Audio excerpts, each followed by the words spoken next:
Hello po. Hello po mga ka-healthy. Isang pinagpalang araw na naman po sa ating lahat. Ngayon po ay isang kaalaman na naman po dagdag para sa atin. Ito po. Ang gagawin natin ngayon, nakita nyo po sa likod ko. Charan! Ayan, puso ng saging. Ayan po ng puso ng saging. Ganda oh. Tingnan nyo po. Ayan. Tsaka ito ay maraming benepisyo para sa ating kalusugan. Ganda ng puso ng saging po mga ka-healthy.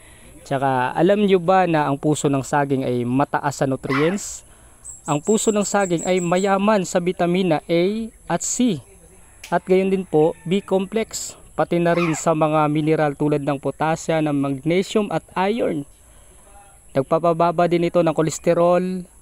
Ang fiber content nito ay makakatulong sa pagpababa ng cholesterol levels sa dugo. Yan, tignan nyo po. Yan, dito natin tinanggal. Ayan. Galing po no mga ka-healthy. Nagpapabuti din po ito ng digestive health. Dito po, samahan nyo po ako dito sa kabila. Meron din po tayo ditong puso ng saging. Ayan, dito dalawa. Ayan, no? Tingnan nyo po mga ka-healthy. Ang mataas na fiber content ay nakakatulong sa pagpapabuti ng paggalaw ng buti, bituka at pag-iwas sa constipation.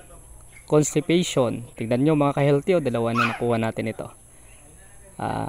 Baka bukas pa natin ito kukunin. At saka mayroon pa tayo doon makuha sa kabila. Anti-inflammatory properties din po. May mga compounds ito na may anti-inflammatory properties na makakatulong sa pagbabawas ng pamamaga sa katawan. Dito tayo sa kabila. Okay, ito yung isa.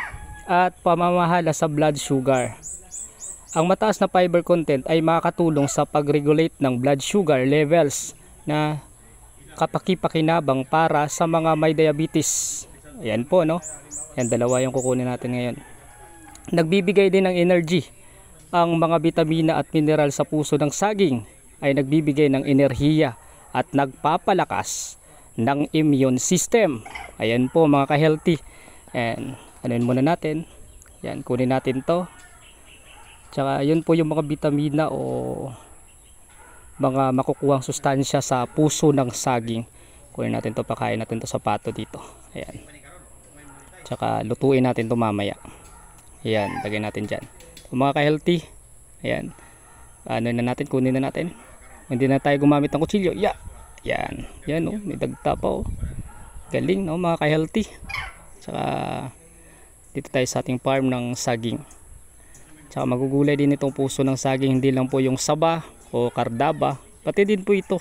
Kasi lahat ng makakain ng bunga, makakain din po yung puso ng saging. Ayan po. Ayan. Tanyo po. Kaya, yan o. Kung hindi nyo po nagustuhan yung video namin, pakipollow naman po. Please like and share. Ayan po. Di ba po? Ang sabi ng lolo natin, kung walang knowledge, walang power. Bye-bye! Thank you so much po.